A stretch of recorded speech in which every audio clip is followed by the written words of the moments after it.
Isang pinagpalang araw po mga kaagapay. Welcome back sa ating munting channel, Kaagapay JM Vlog. Please like and share and subscribe sa ating munting channel. Maraming salamat po in advance mga kaagapay.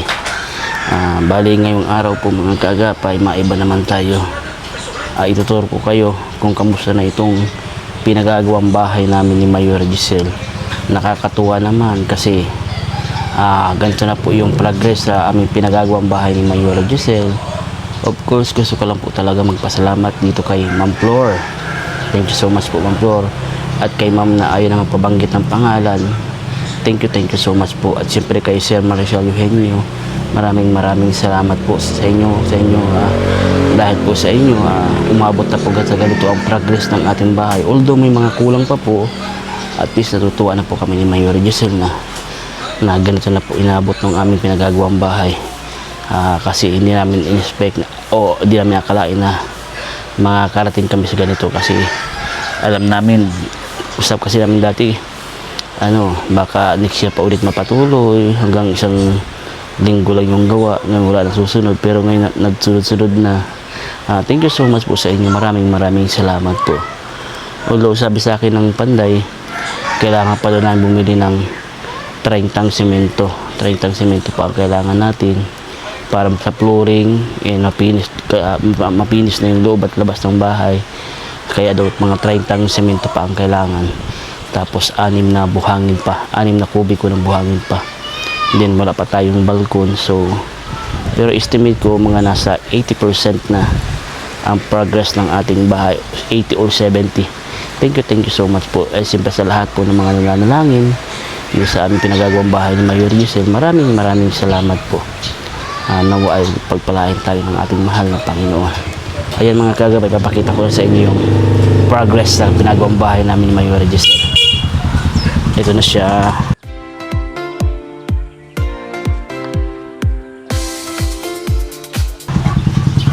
Yan. Ito na siya. Ayan. Hindi pa siya napipinish loob at labas. Ang ginagawa pa lang ito ng Panday natin ay itong division ng kwarto. Dito ang kwarto namin ni Mayor Giselle. Ayan, ito naman magiging CR din ang bowl. Ayan, yan ang kwarto namin ni Mayor Giselle. Ayan, hindi pa siya napapluring, hindi pa na-flooring. Ito ang pinto rin ito. Ayan, parang exit, no? Bali, meron pa man tayo ditong mga bakal. Ayan, may mga bakal pa naman tayo. Ito halo. Ito na lang natitira nating buhangin. Kaunti na lang natitira nating buhangin. Tawag nito. So, kailangan makabili na tayong buhangin. So, wala pa tayong budget. So, tingnan natin. Ito naman mga kagabay, nakabili na rin tayo ng mga kahoy. Ito yung mga kahoy na gagamitin, pakuan para sa pinto. Para sa bubong. Ayan. Para sa bubong. At meron na rin tayong yero. Ito naman, 10 piraso ito. Sapat na ito sa kabahayan.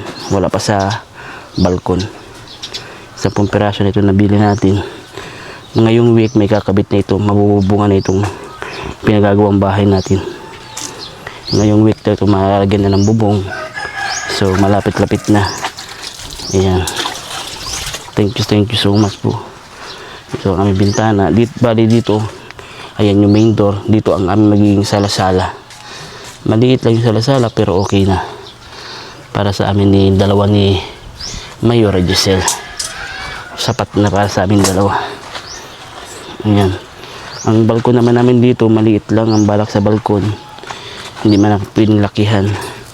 Yung tama lang na liit para sa balkon. Yun. Gagawa na yung division.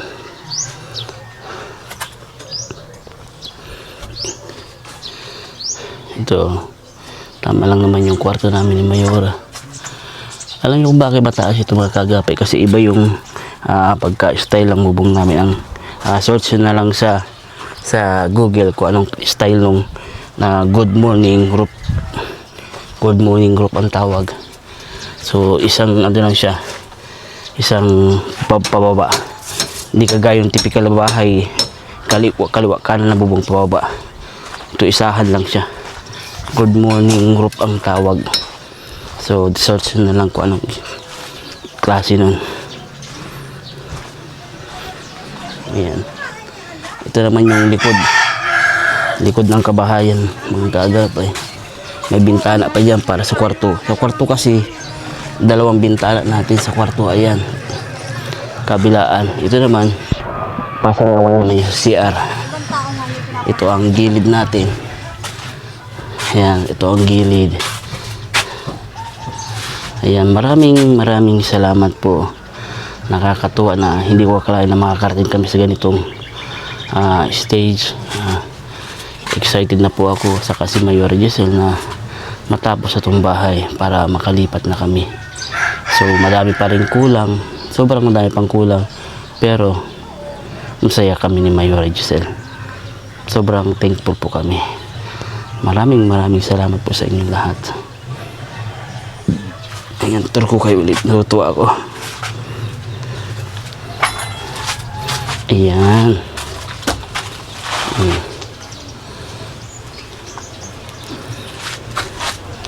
Ito lang yung yung magiging sala-sala namin diyan sa may bintana na yan.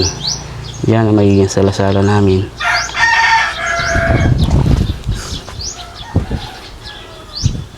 Maliit lang yung bahay namin pero sapat na sa amin dalawa ni Mayora Giselle. Sapat na sa amin ito. Kahit sabihin na maliit lang, pero masaya naman kami. Ito ang kwarto namin. Hindi kami maliligaw sa bahay na ito.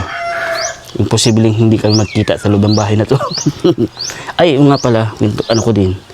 Dito kasi, yung dulo po na yan. CR yan, ma-division dyan, pinto. Tapos dito naman ang magiging lababo namin sa part na ito. Yung lababo. So, parang yung maganda na magiging maliit lang, pero okay lang. Parang dito na magiging lababo namin na part. Dito na itatayo yung lababo. Diyan kayo very dirty kitchen ni Mayora Giselle. Diyan namin itatayo ang very dirty kitchen. Ayan, dito naman ang balkon. Ayan. Ay mali, ba't ganyan? Ayan, dito ang balkon. Ayan, nakaupo-upo ka dito. Ayan. Ayan, nakaka-excite na nakakatuwa. Although madami pang kulang, kailangan pa ng 30 pieces na semento. Meron pang bakal na bibilihin para ikakabit dun sa may bubong daw. Tapos 6 na kubiko pa ng buhangin. Gusto ko lang din mag-thank you sa inyo lahat sa mga prayers nyo. Maraming salamat po. Kita nyo naman ang laki ng pinagbago. Nung huling pinag-vlog ko ito, mababa pa lang ang semento na andito pa lang yata yun. Ganyan pa lang. Hanggang dyan pa lang yata ang huling pag-vlog ko. So may nakita niya naman, taas-taas na. Halos buo ng kabahayan. Ngayong week, malalagyan na ito ng bubong. Yan. So nakakatuwa naman. Tapos, pag nakabili na ako, halimbawa nakabili tayo ng 20 pieces pa ng simento, mapipinis na ito. Loob at labas, mapipinis na. Pati itong flooring, mapipinis na. Kailangan lang ng 30 cement, tapos 6 na kubiko pa ng buhangin. Ipang kailangan. So, matatapos din ito. Ayan. Excuse me.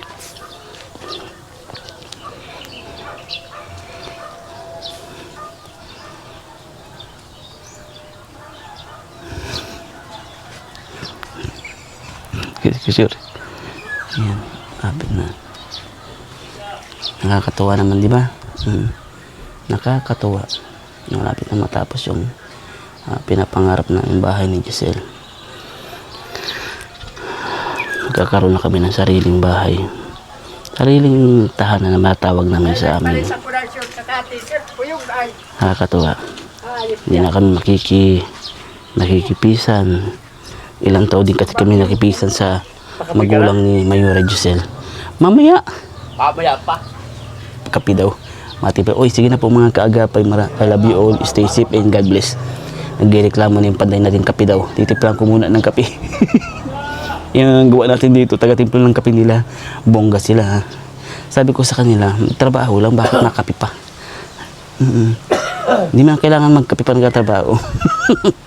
Yun naman po, sige po, maraming salamat po ulit sa inyo. I love you all, stay safe, and God bless. Matimpla tayo ng kape pang merienda nitong panday natin. Salamat po sa inyo.